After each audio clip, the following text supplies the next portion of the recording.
There are some names in gaming that shaped our childhoods, our passions, and even the way we think about what games could be. And today, we've lost one of them. Tomonobu Itagaki, the legendary, wild, and fearless mind behind Dead or Alive and the Ninja Gaiden reboot, has passed away. The news hit hard across the gaming world, and even though the details of his death are still unknown, one thing's for sure: his legacy will never fade. For those who grew up with fast-paced fighters and brutally beautiful action games, Itagaki wasn't just a developer. He was a rock star. He was the guy who pushed every limit, the man in sunglasses and leather who refused to play it safe, who turned challenge into art. You didn't just play his games, you survived them. From the intensity of Ninja Gaiden to the unforgettable characters of Dead or Alive, Itagaki's work wasn't just entertainment, it was identity. He started his journey back in 1992, long before Team Ninja became a household name. At Tecmo, a company that would later merge with Koei, Itagaki began as a young developer filled with ambition and confidence. His first real project was creating the Super Famicom version of Tecmo Super Bowl, a football game that might seem like an odd start for someone destined to revolutionize fighting games. But that's the thing about Itagaki. He was never predictable. He soaked up everything about game design, from code to camera angles, and turned every lesson into fuel for something bigger. By 1996, his vision exploded into the world with Dead or Alive. It wasn't just another fighter. It was fast, fluid, and full of personality. Players were blown away by the counter system, the dynamic stages that shattered beneath your feet, and yes, the over-the-top physics and style that made it impossible to forget. Dead or Alive wasn't just a game, it was a statement. A loud, rebellious, unapologetic scream that said, "This is Team Ninja. We do things differently." As Dead or Alive grew into a franchise, Itagaki's reputation grew with it, both as a creative genius and as a bit of a wild card. He didn't just design games, he built a brand around attitude. You could feel his confidence in every punch, every combo, every cinematic camera swing. He was never afraid to stir controversy either. Interviews with him were legendary. He spoke his mind, whether he was praising his team or throwing shade at other fighting games like Tekken. Some thought he was arrogant, others called him brutally honest. But everyone agreed on one thing: he was passionate. He loved what he did, and he wanted to make players feel something. And that passion reached its peak in 2004, when he directed the Ninja Gaiden reboot for the original Xbox.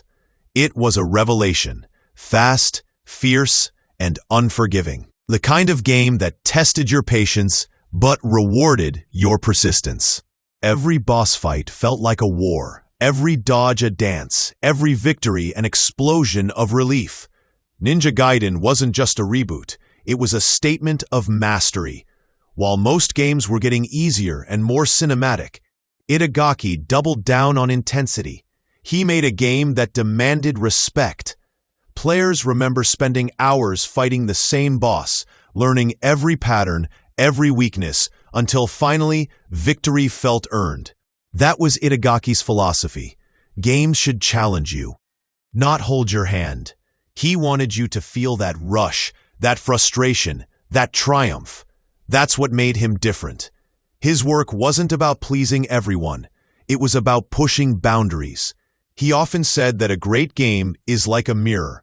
It reflects your skill, your patience, your will to keep going. And for many players, Ninja Gaiden became a badge of honor. Beating it meant something. It meant you had discipline. It meant you understood what Itagaki wanted to teach, that real satisfaction only comes when you earn it. His games were tough, yes, but they were also beautiful, precise, and filled with heart. After Ninja Gaiden, Itagaki's fame reached legendary status. He became one of the most recognizable figures in Japanese gaming, a man always seen in sunglasses with a cool, rebellious aura that made him feel like gaming's version of a rock star.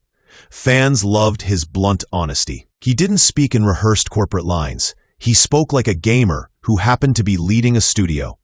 During interviews, he'd talk about his rivals with a smirk, throw bold claims about his upcoming projects, and always emphasize one thing: fun. For him, gaming wasn't about chasing trends or pleasing shareholders.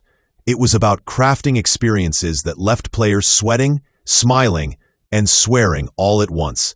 Even when controversies surrounded him, whether personal or professional, Itagaki faced them head-on. He was outspoken, sometimes divisive, but always authentic. In an industry often afraid of mistakes or opinions, he was unfiltered. That honesty, that rawness, is what fans admired, because it felt real. He wasn't just making games, he was living them. In 2008, after more than a decade leading Team Ninja, Itagaki parted ways with Tecmo under tense circumstances. Lawsuits, creative differences, and industry politics surrounded his exit. But instead of disappearing, he did what he always did best. He reinvented himself. He founded a new studio called Valhalla Game Studios, aiming to create something even bigger and bolder. His next big project was Devil's Third, a mix of brutal melee combat and explosive gunplay. It was ambitious, maybe too ambitious, and despite years of hype, the final release in 2015 struggled to live up to expectations. Critics were harsh, but Itagaki stayed unfazed. He didn't measure success by review scores. He measured it by effort and risk. He once said that if a game doesn't take risks, it isn't worth making. That was pure Itagaki, fearless, stubborn, and unapologetically creative. Even in failure, his projects carried his signature: intensity, chaos, and soul. He was never about perfection. He was about passion. In the years that followed, Itagaki stepped back from the spotlight but never fully left the gaming world. He continued mentoring young developers, occasionally sharing his insights online, and hinting at new ideas he wanted to explore. In 2021, he even announced a new studio, Itagaki Games, saying he wanted to teach the next generation what makes a real action game. Fans were excited, hopeful that he'd bring back that signature mix of precision and chaos that only he could deliver. But even as he stayed quieter, his influence never faded. Developers across the world still cite Ninja Gaiden and Dead or Alive as inspirations for their own work. His legacy wasn't just about difficulty or style. It was about philosophy. He taught players and creators alike that games should never play it safe. That art is born from risk. When news of his death broke, it hit like a shockwave. Fans flooded social media with memories, clips of brutal Ninja Gaiden boss fights, screenshots of Dead or Alive tournaments, and interviews where he laughed, argued, or said something unforgettable. It wasn't just mourning a developer. It was saying goodbye to an era.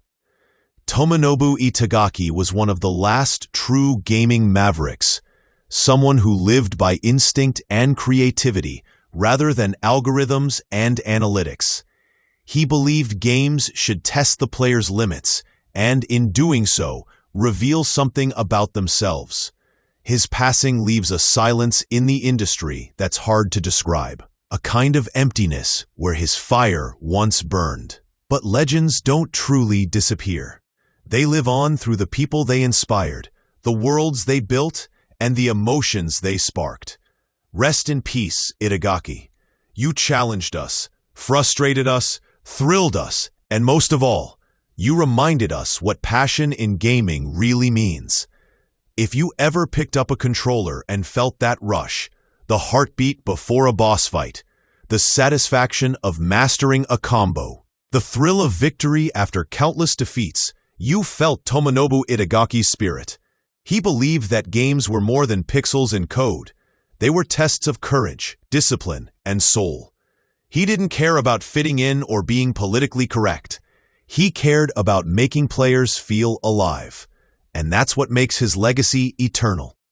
Even now, somewhere, a player is discovering Ninja Gaiden for the first time, breaking a controller in frustration, then smiling after finally winning. That's the Itagaki experience. That's what he left us.